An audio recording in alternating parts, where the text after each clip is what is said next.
Buenas tardes a todos, muchas gracias a los coordinadores del evento por la invitación. También gracias por hacerlo un día de no fecha mundialera, creo que ha sido muy atinado. Esta exposición en realidad reúne un esfuerzo que hemos empezado hace varios años en Oxfam de reflexionar cuáles son las estructuras que definen la desigualdad en Bolivia y en realidad en el mundo en general, pero además cuáles son las posibilidades de generar patrones, tanto en las políticas sociales como en las creencias y prácticas culturales que impiden un mayor cierre de brechas en las sociedades latinoamericanas. En el caso de esta exposición en particular voy a hablar del caso de Bolivia, haciendo algunas referencias comparativas con la región, pero básicamente el centro de esta exposición es ver cómo podemos imaginarnos en América Latina una nueva generación de políticas sociales, pensando que la región ha transitado por cambios muy interesantes en los últimos 10 o 15 años en materia de reducción de pobreza, de reducción de desigualdad, pero además lo ha hecho en un momento de crecimiento inclusivo, cosa que no había sucedido en décadas anteriores. El punto de partida, entonces, perdón que pase así, pero no sé cómo ponerle modo de presentación, es que existe un consenso en el debate, como hemos visto en las exposiciones tanto de George como en las que me precedían. En el debate regional hay varios consensos sobre lo que ha marcado esta tendencia de 10 años de cambio. Y este consenso se traduce en estas frases que salen recurrentemente en informes regionales. América Latina ha tenido un crecimiento inclusivo, un crecimiento pro-pobre, que ha marcado una reducción de pobreza y de desigualdad de ingresos. Ha tenido también un momento de prosperidad compartida, y esto quiere decir que los ingresos de los hogares más pobres han crecido en promedio más que el ingreso promedio de la población. Pero también hay una coincidencia en términos de que son transiciones inconclusas, como las que describía George, es decir, quedan brechas por resolver que no se han resuelto, son brechas históricas, por ejemplo, de desigualdades horizontales entre población indígena y no indígena, entre áreas urbanas y rurales, entre hombres y mujeres y entre los distintos espacios territoriales que definen la territorialidad latinoamericana. Pero entonces hay también un consenso sobre una desigualdad de la que precisamente Hugo hablaba hace un rato, es decir, esta brecha de género. Esta brecha de género que está en el núcleo, en muchos casos, de las desigualdades de ingreso que son persistentes, no solamente entre los distintos países, sino también entre distintos grupos de la población. Y se habla mucho de la existencia de techos de vidrio, de escaleras rotas y pisos pegajosos, justamente para ilustrar esa brecha distinta en cada punto de la distribución de ingresos que tiene una causalidad o una causa distinta, pero que al final de cuentas define una brecha de género muy fuerte. Este es entonces el estado de situación de cómo se ha leído el cambio en América Latina para los últimos 10 años. En el caso de Bolivia, esta lectura se expresa de una manera muy concreta en varios datos.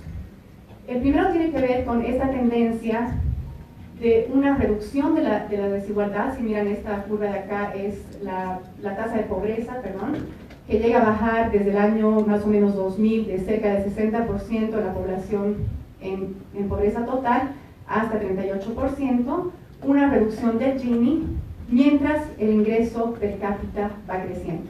Entonces este es un momento particular, no solamente en la región, sino también en el caso boliviano, pero que empieza a tener diferencias muy importantes o una transición que se agota a partir del año 2011. Y eso es muy importante atenderlo en términos de lo que ha significado el boom y el crecimiento económico, es decir, antes de que empezaran a caer los precios de los hidrocarburos, ya empieza a ralentizarse el ritmo de reducción de la pobreza y también a ralentizarse el ritmo de reducción de la desigualdad. Eso nos está diciendo entonces, ha cambiado y el poder transformador de las políticas o de aquellos elementos que impulsaron este cambio se está agotando. Y es importante mirar por qué y qué es lo que está detrás de esto.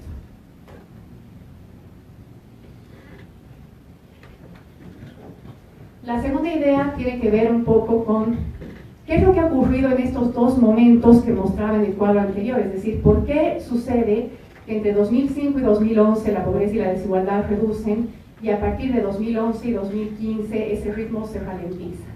Y aquí la presentación que hacía Hugo hace un rato de los percentiles me ayuda mucho para poder explicarles lo que tenemos en estos gráficos. Acá en el primer gráfico tenemos la población, los percentiles de la población. Hacia el 100 están los más ricos, hacia el 0 están los hogares más pobres.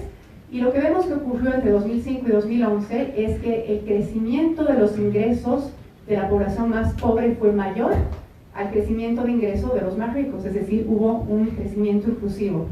Y esto es a lo que se llama, lo que el Banco Mundial llama prosperidad compartida. Pero ya a partir de 2011, ese efecto o esa prosperidad compartida se agota.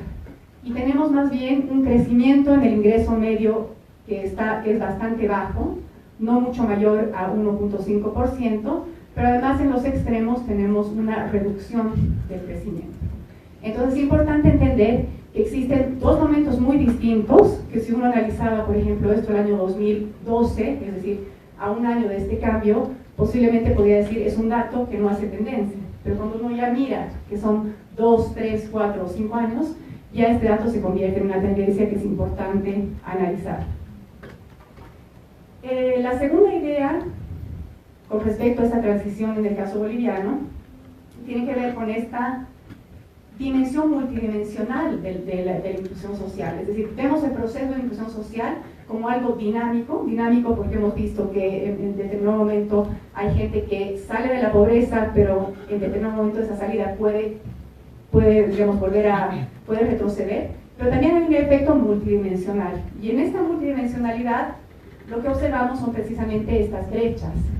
Al año 2015, después de esa fuerte reducción de pobreza, observamos que en las áreas urbanas y en las áreas rurales todavía había una brecha muy fuerte de población extremadamente pobre y de población pobre. Por ejemplo, en el caso de la pobreza extrema, la pobreza en área rural era 3 veces mayor que el caso de las áreas urbanas.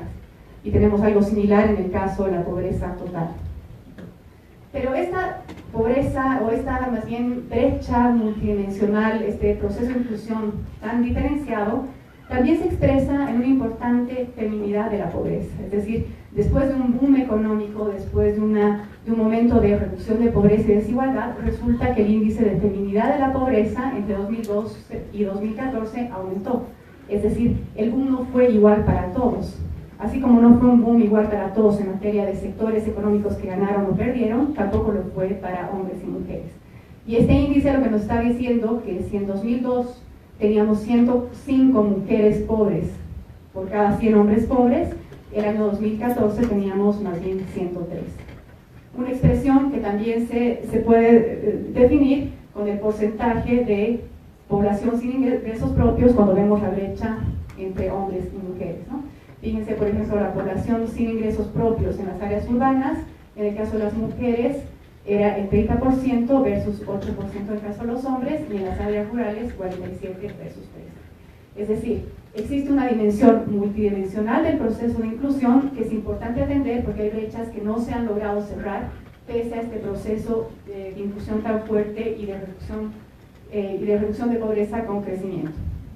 La tercera dimensión de la inclusión social, si tenemos una dimensión dinámica, una dimensión más bien que mira el tema de la multidimensionalidad, es precisamente esta, ¿no? Vemos el caso boliviano y este es el índice de desarrollo humano. Bolivia se ubicaba más o menos el año 2015 en un índice ubicado a esta altura, pero si nosotros miramos qué ocurría con el caso de la esperanza de vida, que es una de las dimensiones del desarrollo humano, o en el caso de la educación o del ingreso, vemos que estas dimensiones son totalmente asimétricas. Por lo tanto, la tercera dimensión de la inclusión social que nos toca atender hoy día es precisamente esta dimensión multidimensional. Con esta mirada hacia atrás de lo que ha sucedido en los últimos 10 a 15 años, nos preguntamos entonces cuál es el gran reto hoy día para imaginar una nueva generación de políticas sociales. Y creemos que esta nueva generación de políticas sociales en realidad se monta sobre una institucionalidad que ya existía, es decir, sobre políticas y estrategias que, por ejemplo, en la década de los 80 y 90 se enfocaron mucho en la provisión de los servicios, es decir, grandes reformas de salud, de educación o de pensiones, por ejemplo. También fueron reformas muy fuertemente concentradas en la universalidad, en el caso de la educación, especialmente en primaria. Fueron reformas que estaban centradas en sistemas contributivos de pensiones, como nos contaba Diego justamente en su presentación, pero también eran políticas que en términos de protección social tenían un enfoque maternalista, es decir, muy enfocados en el rol de las mujeres en la protección social, que fue precisamente el enfoque de las transferencias condicionadas que iniciaron en la década de los 90. Ahora, en esta historia de cambios y de políticas a lo largo de todo este tiempo, no ha habido una rigidez, es decir, América Latina ha transitado por distintas formas y políticas. Por ejemplo, pasamos de la universalidad a la focalización precisamente con las transferencias, pasamos de lo contributivo a lo no contributivo, con el caso, por ejemplo, en Bolivia de la rentabilidad, y pasamos de políticas centradas mucho en la oferta de los servicios a políticas más bien de incentivo de la demanda de servicios, tanto de salud como de educación. La pregunta es entonces, ¿qué cosas no hemos ensayado?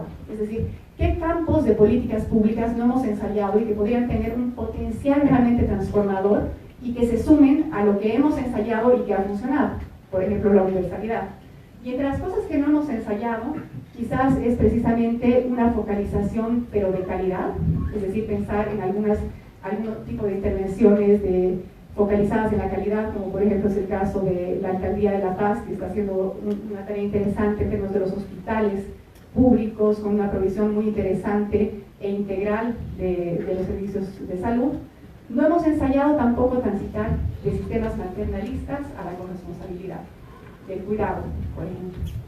Y tampoco hemos ensayado transitar de sistemas que no solamente se basen en los trabajadores asalariados, sino también en los sistemas de cuenta propia. Esta es entonces una de las maneras de entender cómo podemos imaginarnos una transición hacia un nuevo sistema de protección social que no solamente combine las políticas de antes que funcionaron, sino que también empieza a pensar en la integralidad de los cambios. Y acá creo que hay 5 retos o 5 temas críticos que es importante atender. Porque no me voy a centrar en lo que hay que hacer, sino en realidad en los temas críticos que había que atender ante esta lectura. Y uno de los temas críticos es el tema demográfico. La política social en Bolivia generalmente se la lee como una política enfocada en los sectores y no tanto en las dinámicas de la población en términos de su estructura o de los cambios o movimientos poblacionales de un lugar como áreas rurales a urbanas o de la nueva constitución de las áreas metropolitanas. Y en el caso boliviano tenemos una proyección poblacional, acá tenemos la población del año 2000 y el año 2050, y hay varias características de esta proyección poblacional que nos deberían llamar la atención en materia de protección social. Una de ellas tiene que ver con el porcentaje de población entre 0 y 14 años. Si ustedes se fijan, esta parte de acá del gráfico es la población de 0 a 14 años, que daría la impresión que hacia el 2015 había llegado a su tope o su máximo en términos absolutos. Y este no es un dato menor. Esto tiene muchísimo que ver en términos de los esfuerzos que debería hacer el Estado, tanto a nivel central como descentralizado, en la provisión de servicios de educación de primera infancia y primaria y demás. Pero además vemos la idea del bono demográfico, que es toda esta población acá en edad de trabajar, que no solamente enfrenta un reto en términos de la posibilidad y la oportunidad que representa como bono demográfico, es decir, como oportunidad de generación de empleo, sino que también es parte de la población que cuida en los sistemas de cuidado, es decir, la población que generalmente sostiene a la población independiente. Y un tercer dato es el dato de la población mayor de 60 años, que sí hemos visto que los niños más pequeños no van a pasar a los 3 millones en los próximos años. En el caso de la población mayor de 60 se va a triplicar. Y esto va a cambiar totalmente el balance y los esfuerzos que van a representar para el Estado y los desafíos que vamos a tener a nivel tanto del gobierno central como de los distintos territorios, de qué políticas y qué cosas priorizar. Porque esta imagen puede ser muy distinta en Pocuaca de lo que va a ser en la ciudad de La Paz.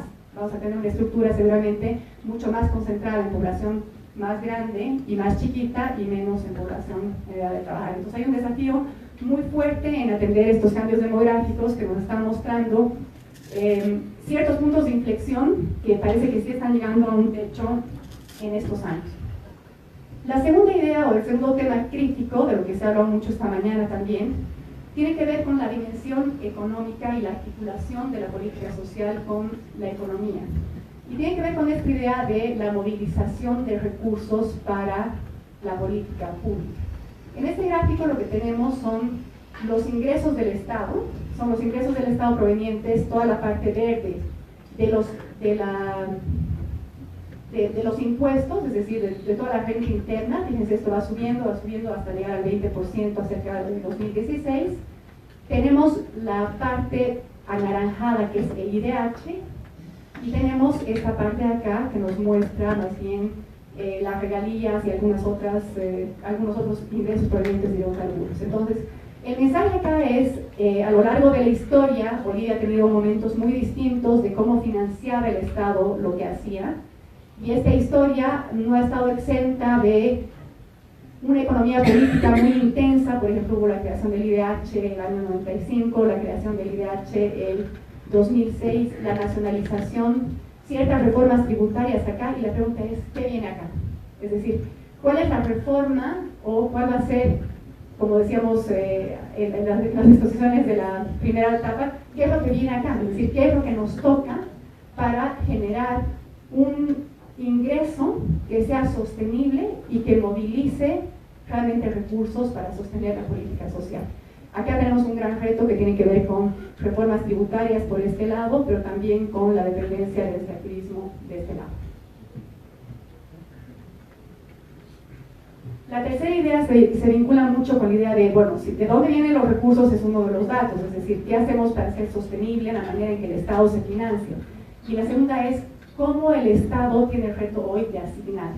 Y la asignación de los recursos no pasa solamente por un debate que en Bolivia es muy típico, imagino que también es el caso de varios países de América Latina, es decir, nos distribuimos la torta en términos de cuánto se da a educación, cuánto a salud o cuánto representan los bonos. Esta es toda la torta del gasto social, por ejemplo. Pero discutimos muy poco la integralidad de ver cómo estos recursos deben ser discutidos en términos de qué se hace sectorialmente, qué se hace territorialmente y qué se hace en términos de población. Estos datos de los bonos, por ejemplo, ya no, si los desagregáramos, veríamos que estos bonos, el 80% están representados por la rentabilidad, es decir, se dedican especialmente a la población adulta mayor. Hay un reto entonces de desarmar esa asignación del gasto, entenderla y plantearse nuevos retos que nos indiquen la mejor manera de ser efectivos y eficientes con lo que gastamos. El tercer tema que tiene que ser, no solamente veamos si el gasto se distribuye sectorialmente por población o por territorio, sino también veamos cuánto llega a los más pobres. Y esta es una estimación que le hicimos con un grupo de investigación del Compromiso por la Equidad para Bolivia, en el que las bolas estas muestran el tamaño del gasto, ¿no? Entonces fíjense, pensiones contributivas, educación superior, educación primaria. Mientras más grande es esta burbuja, más gasto se dedica a eso. Entonces fíjense, por ejemplo, el tamaño de educación superior, no es muy poco, es casi lo mismo que las pensiones contributivas. Y mientras más arriba está la burbuja, quiere decir que este gasto es menos progresivo, es decir, llega menos a los más pobres en términos relativos, ¿no? Entonces fíjense, programas como el bono Juan Azurduy o el Juancito Pinto llegan en mayor proporción a los más pobres, pero las pensiones contributivas frente a la renta dignidad nos están mostrando esta segmentación de la que nos hablaba Diego en su presentación. Ese es el claro ejemplo de la segmentación de nuestra política de pensiones. El cuarto tema, me voy a saltar esta parte porque si no voy a ir, es si estamos pensando un poco en estos temas estructurales y en lo que podría ser imaginarnos una nueva política social y en lo que podría ser imaginarnos temas nuevos donde podríamos realmente entrar en el debate, creemos que uno de los temas es el tema de la corresponsabilidad del cuidado como centro de la cuestión social hoy día. Y esta no es un tema que solamente tenga que ver con una priorización por una agenda de género. Tiene que ver porque reúne muchas características de lo que no se ha enseñado en América Latina. Reúne el hecho de que estamos hablando de una integralidad, porque hablamos de provisión de servicios y de intervenciones sociales y de normas sociales, de integralidad porque hablamos de un sistema de protección social que se combina con el mundo laboral, pero además porque hablamos de una interacción de actores, es decir, hogares, mercado, Estado y comunidad, quienes deberían intervenir desde distintas formas para tener acciones. Ya hay algunos datos para el caso boliviano que nos muestran que esta podría ser una de las agendas interesantes de trabajar en los próximos años. En Oxfam hemos hecho una encuesta nacional que ha terminado hace pocos días sobre percepciones de uso de tiempo y cuidado en Bolivia. Hemos hecho esta encuesta de percepciones porque en Bolivia no existe una encuesta actual. La última fue un módulo que se puso en la encuesta de hogares 2001. Entonces, en esa encuesta de hogares ya veíamos que las mujeres trabajaban cerca del doble que los hombres en tareas domésticas y tareas de cuidado, pero dijimos, bueno, ensayaremos un poco y veremos qué además está en los imaginarios y en las creencias de los bolivianos sobre cuán justa está distribuidas estas tareas y sobre cómo trabajan hombres y mujeres en esta dimensión que puede estar en el centro de las brechas. Una de las preguntas entonces era a los entrevistados si quienes asumen la mayor parte de responsabilidad de las tareas de cuidado y domésticas en su hogar, quienes efectivamente las asumen. Si el entrevistado era hombre, decía que era la mujer la que era la mayor responsable. Y si el entrevistado era mujer, decía que ella misma. Y en el caso de las tareas domésticas, lo propio. Si el entrevistado era mujer, decía que era ella y un poco menos su pareja, y en el caso del entrevistado, que era él, mucho menos que la pareja que se perdió una línea en el tiempo. Entonces, si bien no podemos tener una dimensión muy precisa sobre exactamente cuántas horas, tenemos muchos datos que nos pueden ayudar a entender cómo es uno de los núcleos centrales de las brechas de género que Hugo, de una manera muy gráfica, nos señalaba para el caso de Perú. Ya voy cerrando. Y esto muestra entonces esa interacción entre el mundo del trabajo remunerado y no remunerado, del que también nos hablaba Hugo, y es que si también tenemos esas dimensiones más subjetivas sobre cómo se distribuyen las tareas, es que si miramos las tasas de participación laboral de los hombres y de las mujeres, vemos que la brecha entre hombres y mujeres en la tasa de participación se amplía en la edad reproductiva. Y esto no es casual, es verdad que no podemos hacer una inferencia lineal, pero es algo que tenemos que seguir explorando. Y finalmente, para cerrar, solamente para mostrar que esta reflexión realmente no puede estar exenta de esta lectura política y de economía política, y es que todos estos datos que he mostrado ahora, en realidad tienen una economía política muy densa y muy intensa que resolver. En el caso boliviano, ha habido una disputa regional muy fuerte por el IDH, se ha discutido mucho menos, por ejemplo, lo que pueden ser presupuestos para grupos, por ejemplo, el caso de discapacitados. Existe además toda una agenda que creo que como investigadores tenemos que seguir trabajando, y es que Bolivia está atravesando un momento en el que no solamente la visión tecnocrática o burocrática que define las políticas públicas es la fundamental, sino hay que preguntarse ahora si en la década pasada hubo una movilización política tan fuerte que reivindicaba ciertos derechos históricos no logrados, cuáles van a ser más bien esos impulsos ciudadanos o de organizaciones políticas que nos van a llevar a futuras transformaciones en los años que vienen. Muchas gracias por su atención.